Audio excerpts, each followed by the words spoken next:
a classic mistake. If you manage to go in there and try and fight those guys one at a time, you're just going to get annihilated. The whole Legion team marching as one now, moving towards middle, going to go to this, just hoping to be able to push down this middle tower that they've weakened so much already. Forsaken Archer, meanwhile, still farming it up, does have a TP, will be able to go back and help defend if the need arises. Actually going to be doing that now. Goes to middle. Pestilence running in here, trying to get the stun off. Might actually end up getting into a little bit of trouble. Oh my goodness, what do we have going on here? The 4-second arrow did land, going to take down Glacius. What kind of an exchange number are we looking at here? Oh, and just, oh, no, he is not going to make it out of there. That poor Demented Shaman getting taken down. And I believe that exchange ended, oh, most certainly it ended positively on the Hellborn side with almost a genocide. Valkyrie was actually off to the side over here whenever he landed that arrow, so I don't know whether it was just because he was out of the main fray that he managed to stay alive as well as he did, landing another 5-second arrow on that Forsaken Archer, doing some good damage, but not going to be enough to hold them off. They really need to make a push here, I think. Well, with 10 seconds left on the cooldown on those heroes coming back on their timer, not going to be able to really accomplish too much. Slither doing a little bit of farming here on bottom. And Forsaken doing likewise, taking advantage of that downtime. They know they're not going to be able to have enough time to make a push, so they're going to try and do a little bit of farm, get that extra gold, see if they can make anything else happen here, just economically trying to improve their game in the meantime. Blink in from Witchslayer, going to catch Valkyrie off guard, managed to land the Hex and the stun. Bad jump there into the woods, just getting caught with that Glacius. Nah, I don't know if Valkyrie's going to manage to make it out of here. Is caught in the prison with Pharaoh. Maybe Pharaoh doesn't want to be in there either. Getting his HP taken down pretty swiftly. They did get Valkyrie, and ultimately it was a pretty good exchange. We will ultimately have to see where this goes with the main player on the Legion side here down. One player pushing bottom. I think these guys are going to go ahead and go back and lick their wounds, heal up, buy some items, make use of that gold that they've earned in their little bit of extra farm in the downtime here. And really we're back to a pretty surprisingly balanced game. Those Valkyrie arrows still, again, playing a huge role in the success of the Legion here so far.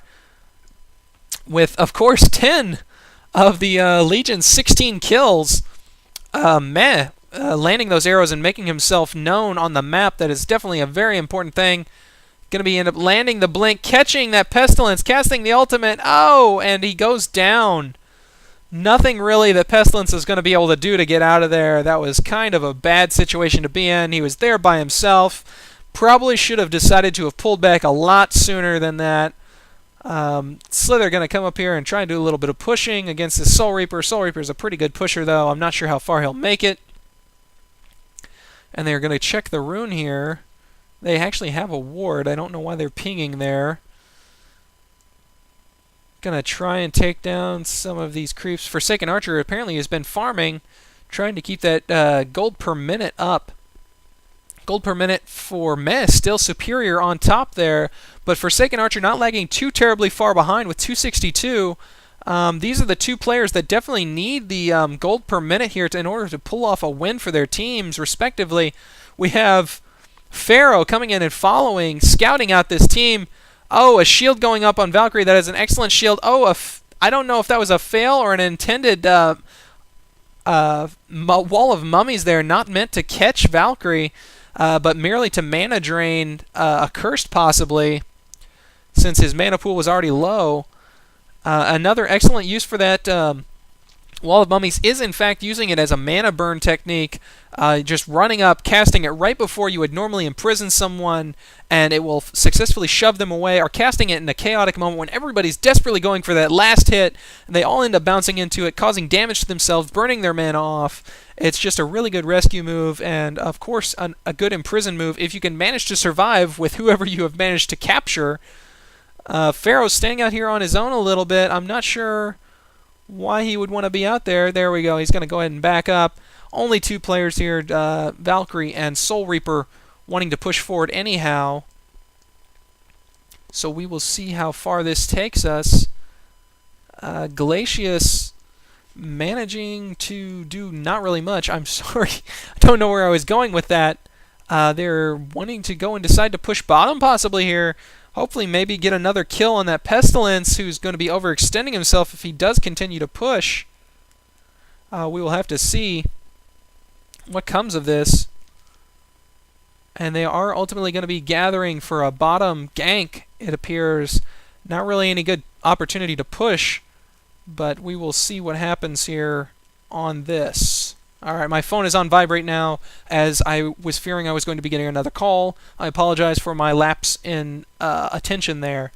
Nothing really going down, so not that much missed. I'm going to need some liquid here because my throat is starting to get a little raw. Hopefully you have been finding this as entertaining as I have. We are at the 30-minute mark in this game. I have never tried commentating on a game this long.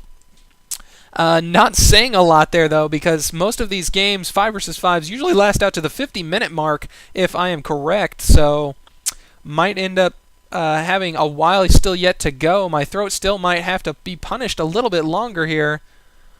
We are going to have Pestilence be farming in the woods. A good heavy saturation of heroes here in the middle for the Legion. Nobody really wanting to push out into enemy territory and end up risking a genocide or a major loss. Looks like we have a Witch Slayer here just waiting for an opportunity to land something. Oh, the 5-second arrow not going to land. And Witch Slayer giving away the position of all these heroes here. We have the Pharaoh blink in. That was actually a pretty poor choice. None of his allies are really all that close. Oh, they do manage to end up making something out of it, though, landing quite a bit of damage on a curse, which is all going to be nullified, of course, due to his ultimate. A lot of stuff going on here.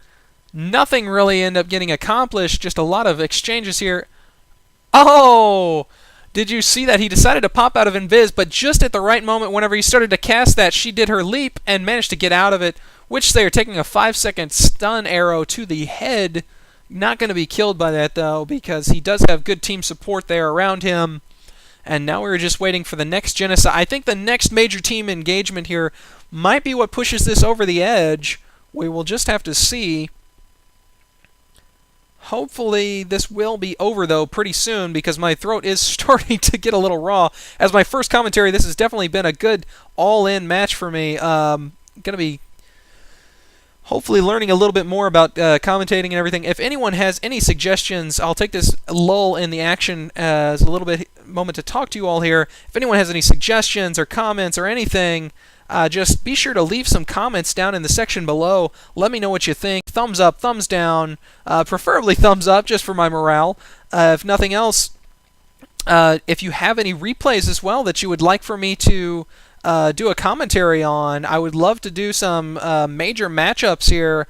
I'm not that well informed on who all the major players are, who the major clans are, what matches I should be watching, what matches I should be commentating on. I know that HoNcast does cover most all of the tournaments, so I don't think there would be a whole lot left there for me to pick on, but maybe some of these matches, oh, the 5-second javelin, arrow, whatever I am going to decide to call it eventually here, did not land. That would have been a good one to have hit. I don't think you probably would have managed to pick off Witch Slayer with it. But again, a little bit of damage laid on him would have made him softened up for the next attack. We have Slither running in here, not going to pick up a TP, deciding he's going to run it out, or maybe just sit back here at the tower. No, he is going to go ahead and Ghost March his way back to base, it appears, pick up an item or something, and then come ultimately middle, as that does seem to be the consensus of the pings. Let's look at these stats down here. We have MejH with 10, 2, and 5. Really good game by MejH. Of course, every match that I've actually watched with MejH, it has been really entertaining.